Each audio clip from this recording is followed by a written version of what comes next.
우리 옆에 계신 분들과 이렇게 인사하겠습니다. 당신은 아바의 사랑받는 자녀입니다.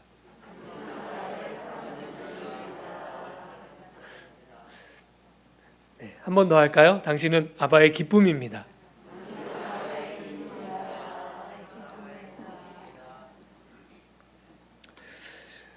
네, 우리가 지난 주일에 하나의 질문, 위대한 질문 하나를 함께 가슴속에 나누어 갖자 그랬습니다. 예수님, 당신은 누구십니까? 하는 질문입니다. 그래서 우리가 살면서 이 질문을 가슴에 품고 때때로 주님 앞에 예수님, 당신은 누구십니까? 하고 물으며 사는 사람, 그런 사람들이 바로 그리스도인이라 그렇게 함께 나누었습니다. 송창식 씨의 노래 중에 사랑이야 하는 노래가 있습니다. 이 노래 어떻게 시작하는지 아십니까? 당신은 누구시길래 이렇게 시작하거든요. 이 노래에 의하면 당신은 누구십니까? 하고 묻는 질문 속에는 사랑이 담겨 있대요. 그래서 예수님께 예수님 당신은 누구십니까? 하고 자주자주 묻는다고 하는 것은 무엇을 의미하냐면 예수님을 사랑한다는 것을 의미합니다. 그래서 예수님 당신 누구십니까? 하고 물으며 산다는 것은 예수 그리스도와의 사랑에 빠져 있다는 뜻이에요. 어떻게 하면 우리가 이 사랑을 더 깊게, 더 아름답게, 더 풍성하게 만들 수 있을까? 어떻게 하면 그렇게 할 수 있을까요? 어떤 커플이 결혼을 준비하고 있습니다. 그런데 이 커플이요, 얼마나 서로에게 콩깍지가 씌었는지요. 단점은 서로 보지 않는 거예요. 서로 단점은 안 보여요. 보여도 안 보여요.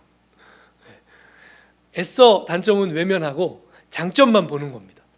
이런 점이 너무 좋고 이런 점이 사랑스럽고 그러면서 결혼을 했어요. 여러분, 이 커플 결혼하고 얼마 지나지 않아 뭐라고 서로 얘기할까요? 변했어. 단점은 애써 외면하고 장점만 보면서 결혼한 커플, 그 특징은 결혼하고 얼마 지나지 않아 그 사람이 변했다고 그렇게 얘기한다는 것입니다. 그런데 정말 변한 건가요? 변한 게 아니고 결혼 전에는 애써 단점은 보지 않으려고 외면했던 것이죠. 그런데 막상 결혼해서 살붙이고 살아보니 단점이 안 볼래야 안 보일 수가 없는 것입니다.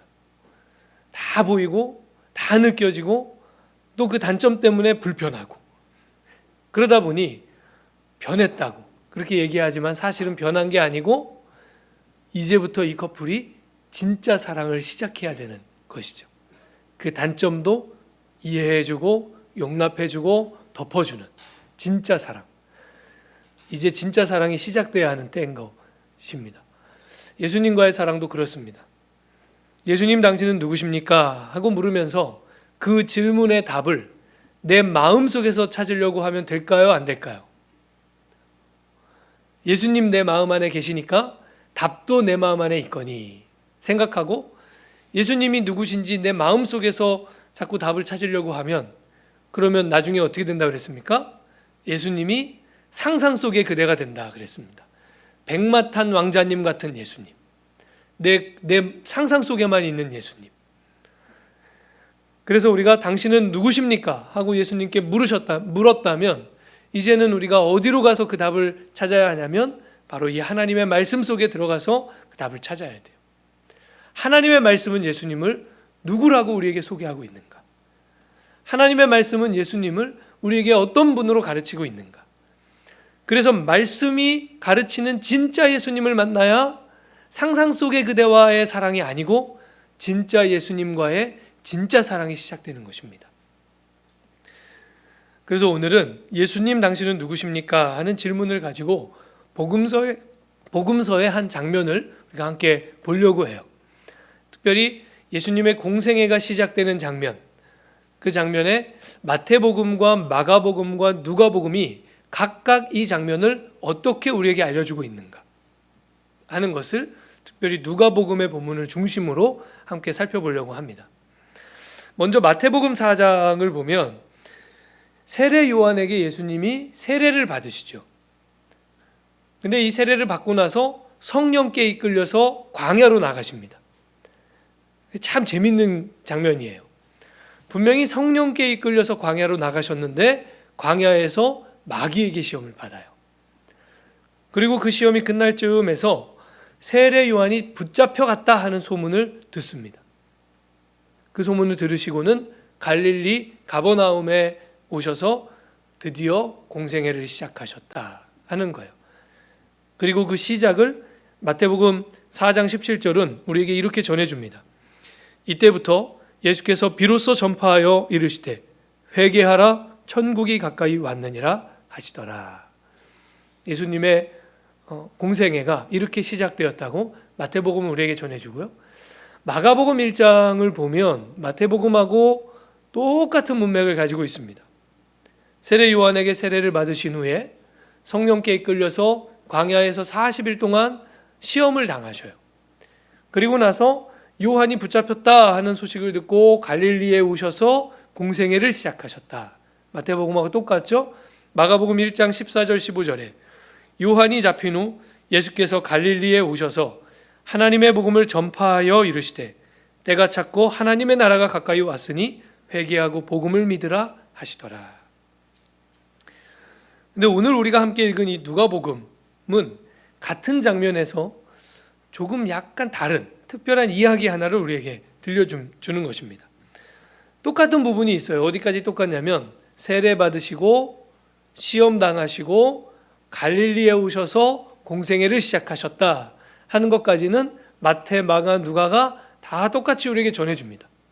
그런데 하나님의 나라가 가까이 왔다 하는 이 짧은 문장 대신에 누가복음은 특별한 이야기 하나를 우리에게 들려주는 거예요. 어떤 이야기인가 하면 나사렛 회당에서 일어난 사건에 대한 이야기예요.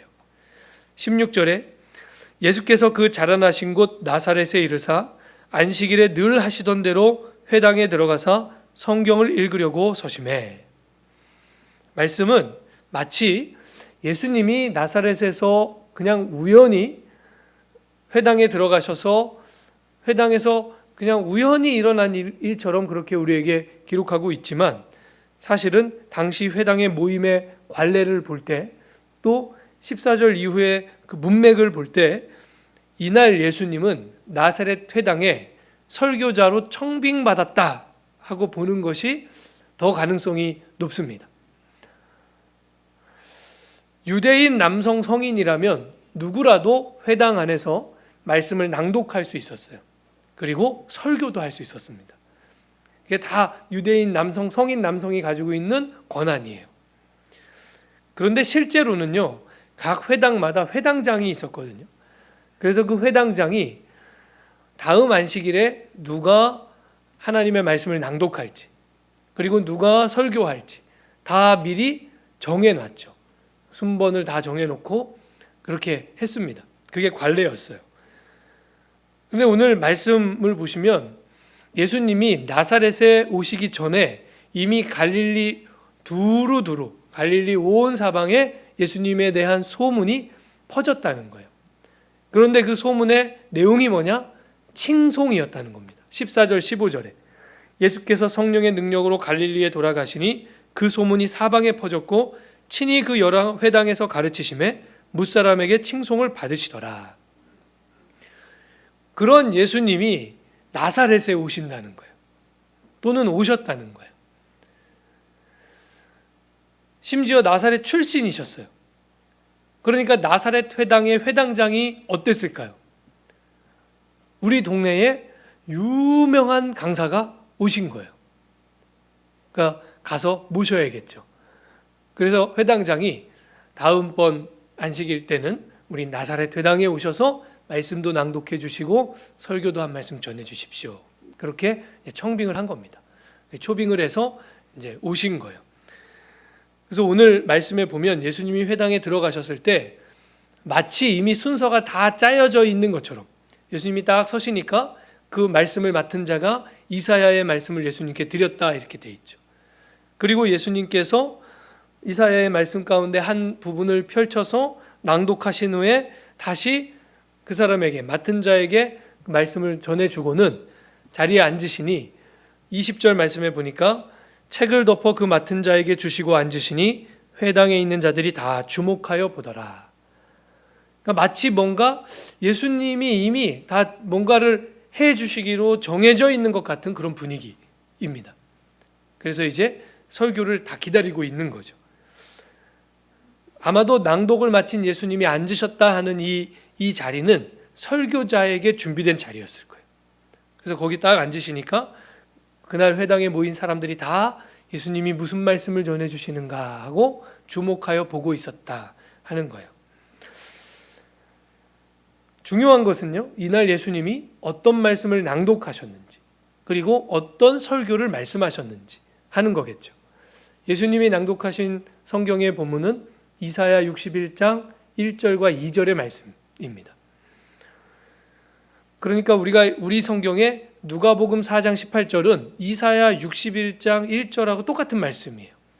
이게 번역상에 하나는 구약에 있고 하나는 신약에 있기 때문에 번역상의 표현은 약간 다르지만 같은 말씀입니다.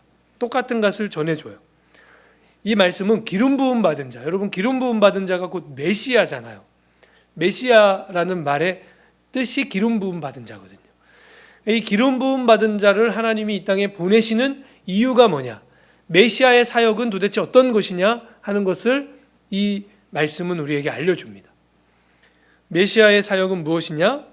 오늘 본문에 보니까 가난한 자에게 복음을 전하게 하시려고 이렇게 돼 있어요. 가난한 사람들에게 복음을 전하게 하시려고 메시아를 이 땅에 보내신다는 거예요.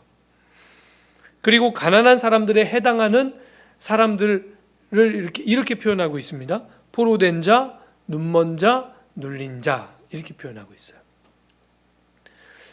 여러분 그러면 한 가지 질문이 있습니다. 복음은 가난한 사람들의 복음입니까? 기독교는 가난한 사람들의 종교인가요? 왜 오늘 말씀은 또 이사야의 예언은 가난한 사람들, 포로되고 눈멀고 눌린 사람들, 그들이 특별히 하나님의 복음을 선물 받을 것이라고 그렇게 콕 집어서 지목하고 있는가? 과연 복음은 가난한 자들의 것이고 기독교는 가난한 자들의 종교인가? 여러분 어떻게 생각하십니까?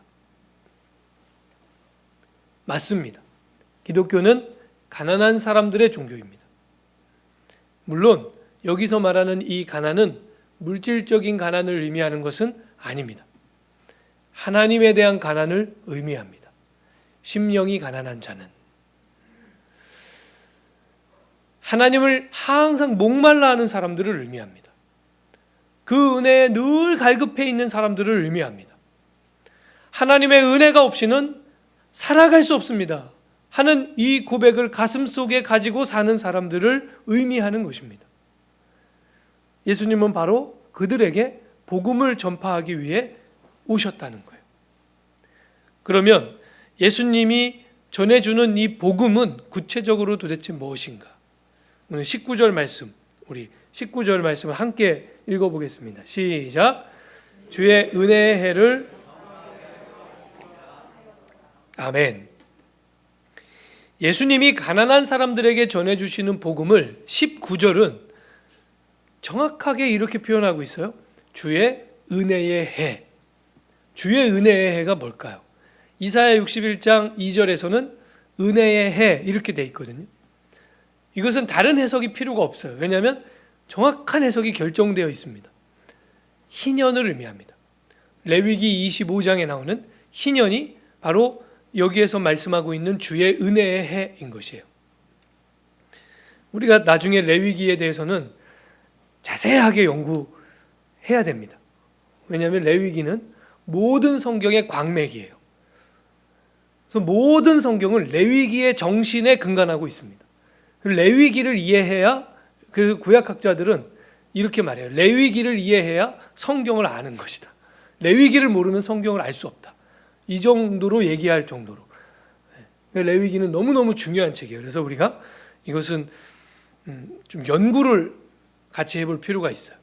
근데 이 레위기를 구조적으로 분석해 보면 레위기는 두 희년의 책이에요. 그래서 레위기의 모든 정신은 어디에 응축되어 있는가 하면 희년 안에 응축되어 있습니다. 레위기는 어떤 하나님이 꿈꾸시는 게 뭐냐, 하나님이 원하시는 세상의 모습은 뭐냐, 하나님이 원하시는 거룩은 뭐냐 하는 걸 우리에게 밝혀주는 책인데, 그 하나님의 원하심이 이 희년이라고 하는 제도 속에 다 응축되어 있습니다. 여러분, 희년은 잘 아실 거예요. 구체적으로 희년은 50년에 한 번씩 돌아오는 제도예요. 희년이 돌아오면 이스라엘 전국에 희년의 뿔나팔 소리가 울려 퍼져야 합니다. 그게 레위기가 정하고 있는 법이에요. 뿌 하면서 희년의 뿔나팔 소리가 울리는 거예요. 물론 구약 성경에 이 희년이 이스라엘 역사 속에서 지켜졌다는 기록이 없습니다. 지켰는지 안 지켰는지 모르지만 거의 대부분 아마도 이스라엘 역사 속에 희년이 지켜지지 않았을 것이라고 그렇게 봅니다.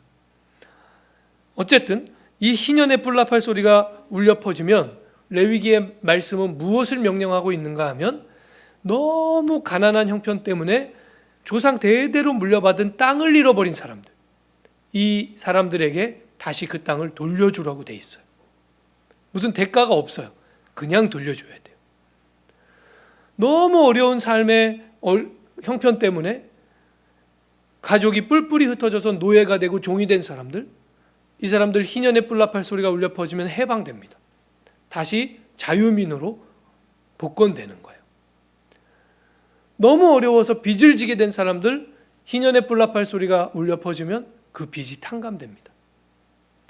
여러분, 이것이 무엇을 의미하는가 하면 50년에 한 번은 하나님이 처음 은혜로 베풀어 주셨던 상태, 그 상태로 되돌려 놓아야 한다 하는 것을 의미해요.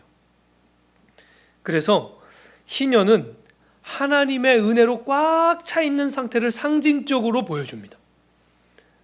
온 사회를, 온 나라 전체를 하나님의 은혜로 꽉 차 있는 상태로 50년에 한 번씩 되돌려 놓아야 하는 제도, 그게 희년이에요. 여러분, 한번 생각해 보십시오. 한 사회가 희년을 실천할 수 있다면, 말씀드린 것처럼 이스라엘은 역사 속에서 희년을 실천했다는 기록이 없는데, 만일 희년을 실천할 수 있다면 그럼 무엇을 의미할까요?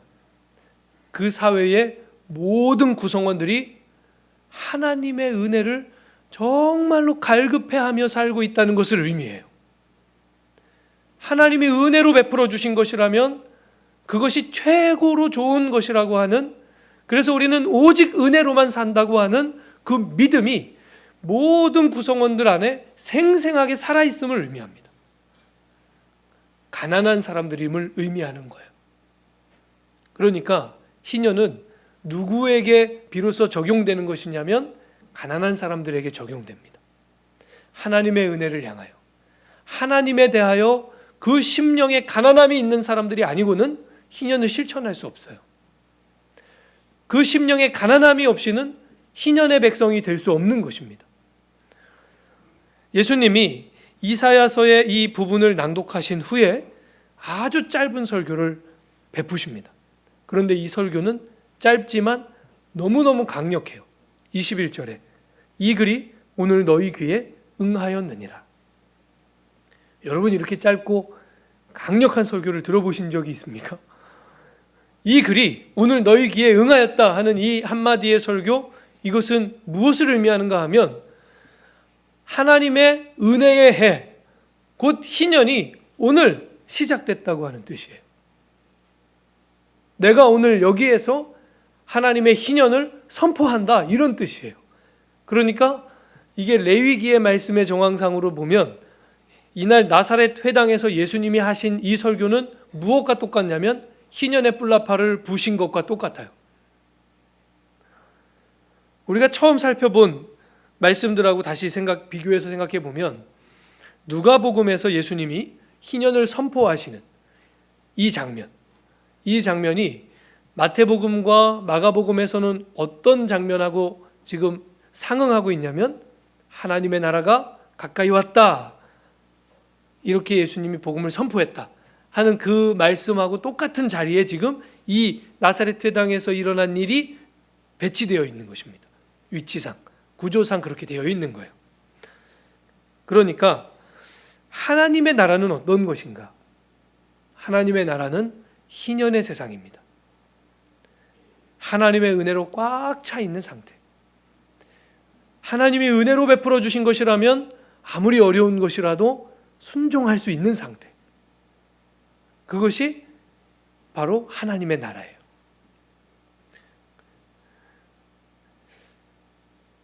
그것을 마태는 천국이라고 표현했어요. 마가는 하나님의 나라 이렇게 표현했어요. 그리고 오늘 누가는 뭐라고 표현하고 있는 것입니까? 주의 은혜의 해, 희년이라고 표현하고 있는 거예요. 천국, 하나님의 나라, 희년, 이것은 다 말씀 안에서 같은 것을 의미하는 거예요. 그런데 누가복음 4장 19절과 이사야 61장 2절 이것이 같은 말씀이거든요. 그런데 조금 달라요. 먼저 누가복음 4장 19절을 제가 다시 한번 읽어드립니다. 주의 은혜의 해를 전파하게 하려 하심이라. 예수님이 이렇게 낭독하셨다는 거예요. 그런데 이사야 61장 2절은 같은데 조금 달라요. 제가 읽어드릴게요. 여호와의 은혜의 해와 우리 하나님의 보복의 날을 선포하여 모든 슬픈 자를 위로하되.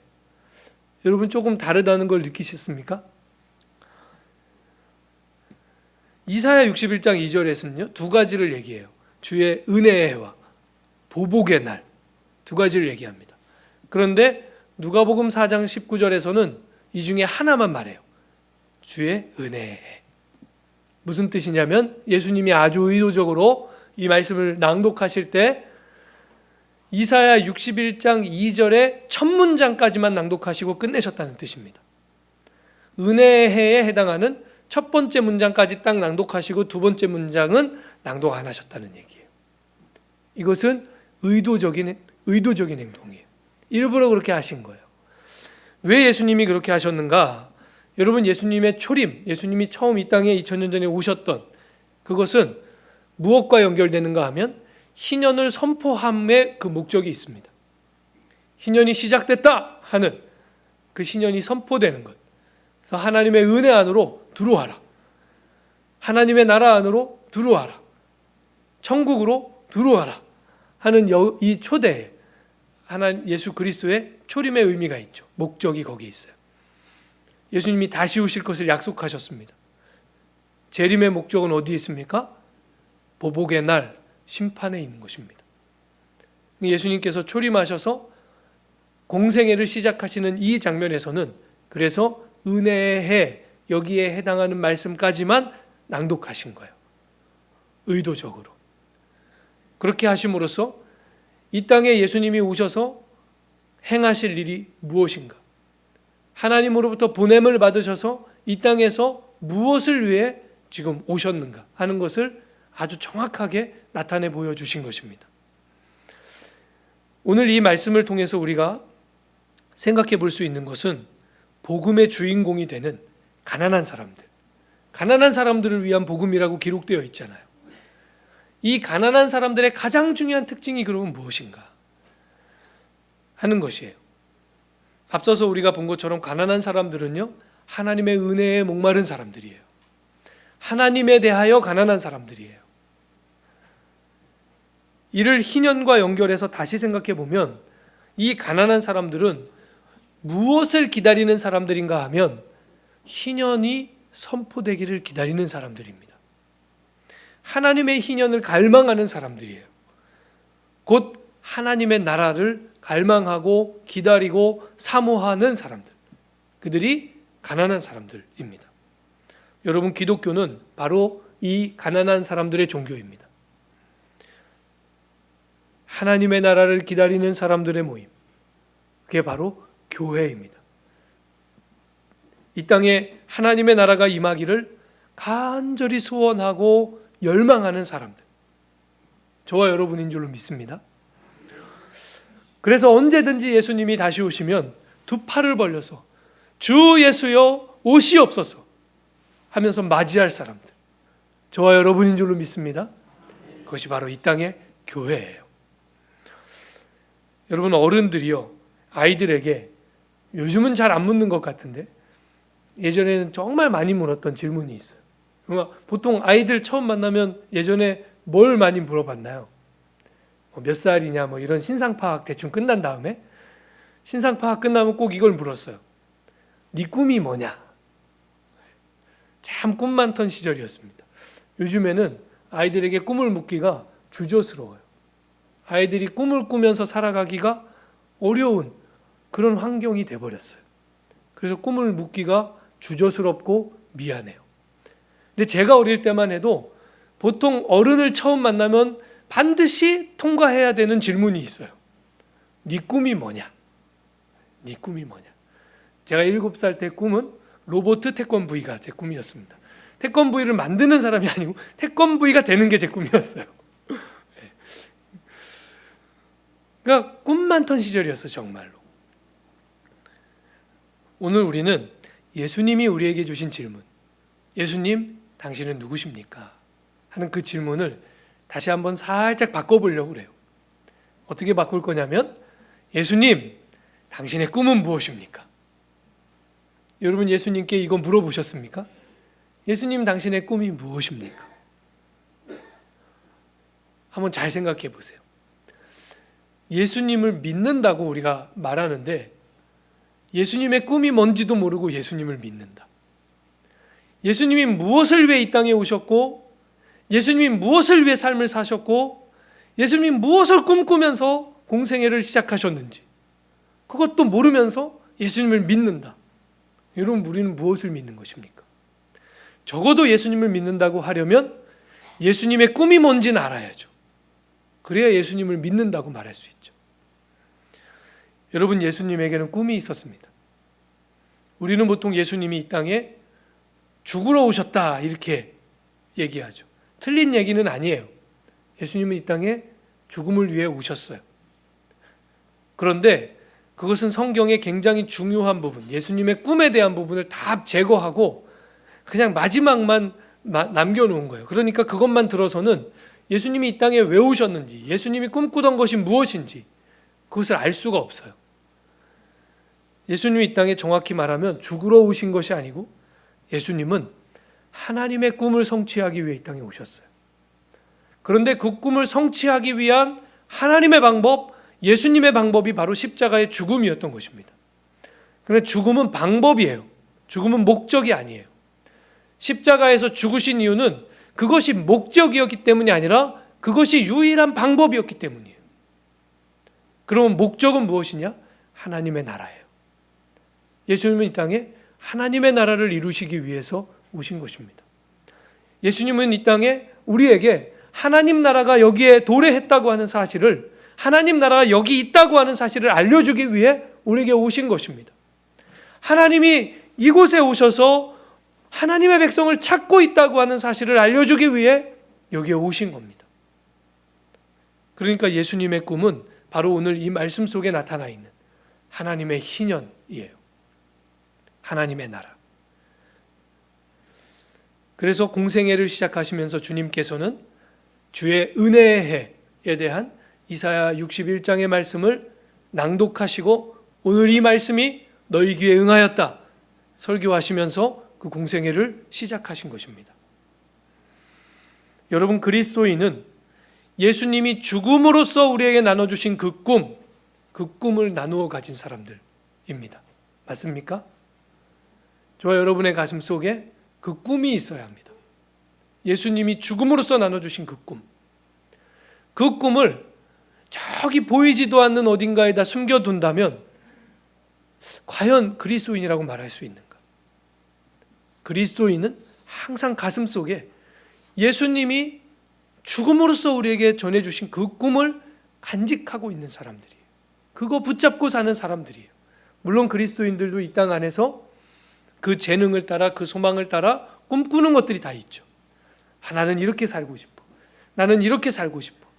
그런데 그 최종적인 목적은 무엇이어야 하냐면, 나는 이렇게 살고 싶어서 그것을 통해서 우리가 이루어야 하는 것은 무엇인가? 나는 이런 사람이 되고 싶어. 그래서 그것을 통해서 이루어야 하는 목적은 무엇인가? 예수님이 우리에게 죽음으로써 나눠주신 그 꿈이에요. 하나님의 나라를 이 땅에 이루어가는 삶. 하나님의 나라를 이 땅에 이루기 위해서 헌신하고 하나님의 나라를 이 땅에 이루기 위해서 봉사하는 사람. 여러분, 그래서 우리가 교회에서 봉사한다 그러잖아요. 물론 교회 공동체를 위해서 봉사하는 것도 봉사 맞아요. 그런데 더 나아가서 우리가 정말로 해야 할 봉사는 어떤 봉사냐면 하나님의 나라를 위한 봉사예요. 주의 은혜에 해 희년을 위한 봉사예요. 그 봉사가 우리가 정말로 하나님께 드려야 하는, 주께서 받으시기에 합당한 봉사입니다. 여러분, 우리 속에 예수님이 죽음으로써 나눠주신 그 꿈이 생생하게 살아있기를 바랍니다. 지난주에 우리는 예수님이 우리에게 위대한 질문을 주셨다 그랬어요. 오늘은 더 중요한 것을 지금 말하고 있어요. 예수님 우리에게 위대한 꿈을 주신 분입니다. 하나님 나라의 꿈, 바로 희년의 꿈, 그것을 우리에게 나눠주신 거예요. 그래서 그리스도인은 하나님 나라를 꿈꾸는 사람, 희년을 꿈꾸는 사람입니다. 오늘은 강림절 1주입니다. 오실 예수 그리스도를 기다리는 절기요, 또 한 달 후에 다가오는 성탄을 준비하는 절기입니다. 여러분, 그런데 우리에게 성탄을 준비한다는 게 도대체 뭘까요? 우리는 도대체 무엇을 기다리는 것입니까? 이 강림절 절기에 성탄의 그 즐겁고 흥겨운 축제, 우리 그것을 기다리는 것입니까? 여러분, 그런 의미로 보자면 성탄을 가장 기다리는 사람은 누굴까요?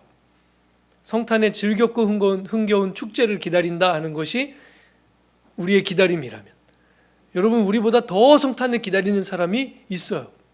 교회보다 성탄을 더 기뻐하는 사람이 있어요. 누굴까요? 백화점이요. 쇼핑센터요.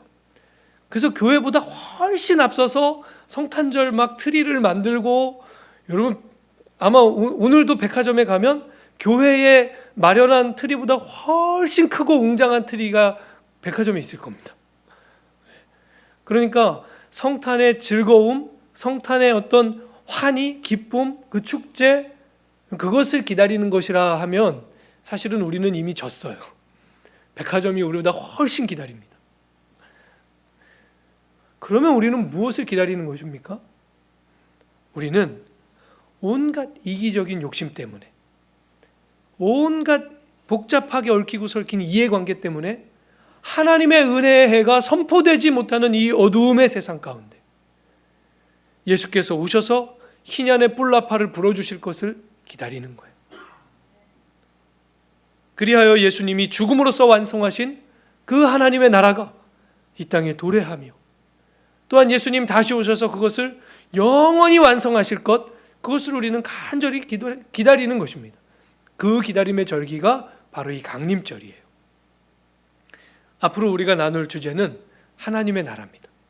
이 하나님의 나라라는 주제는 너무너무 중요한 주제예요. 마틴 루터는요, 이 성경을 빨래 짜듯이 쭉 짜면 뭐가 나온다고 했습니까? 예수 그리스도의 보혈이 나온다고 했어요. 보혈이 이 성경의 주제라고 보았던 때입니다. 근데 오늘날의 성서학자들은 구약 성서든 신약 성서든 동일하게 성경의 주제를 무엇이라고 말하는가 하면 하나님의 나라라고 말해요. 예수 그리스도의 복음을 성경은 우리에게 어떤 복음이라고 말합니까? 하나님 나라의 복음, 이렇게 얘기해요. 그러니까 성경 전체는 하나님 나라에 대한 책이에요.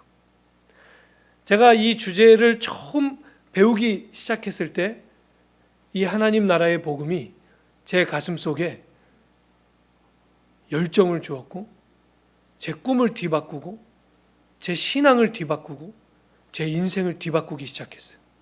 여러분, 동일한 은혜가 우리 가운데 있기를 바랍니다.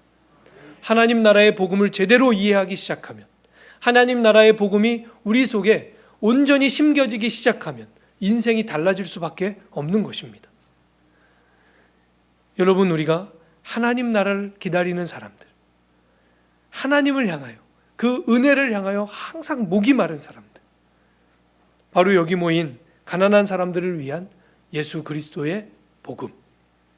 여러분, 그 복음이 우리가 시작하는 이 새로운 1년 동안에 우리의 심령 가운데 깊이 각인되고 새겨지고, 그래서 그 복음으로 말미암아 우리의 인생이 새로워지고 우리의 인생이 새로운 것을 향해 가는 그런 놀라운 순례의 길로 바뀌어져 가기를, 또한 더 깊어져 가기를 주님의 이름으로 축원합니다. 기도하겠습니다. 하나님 아버지, 감사합니다. 가난한 사람들에게 주시는 이 예수 그리스도의 복음을 우리도 받기 원하여서 오늘도 하나님을 향하여 은혜의 목마름을 고백합니다. 주님, 우리에게 이 복음의 말씀을 주셨사오니 아버지, 이것을 더 깊이 알아가게 하시고 하나님 나라의 복음으로 말미암아 우리의 삶이 복되어지게 하여 주시옵소서. 예수님의 이름으로 기도합니다. 아멘.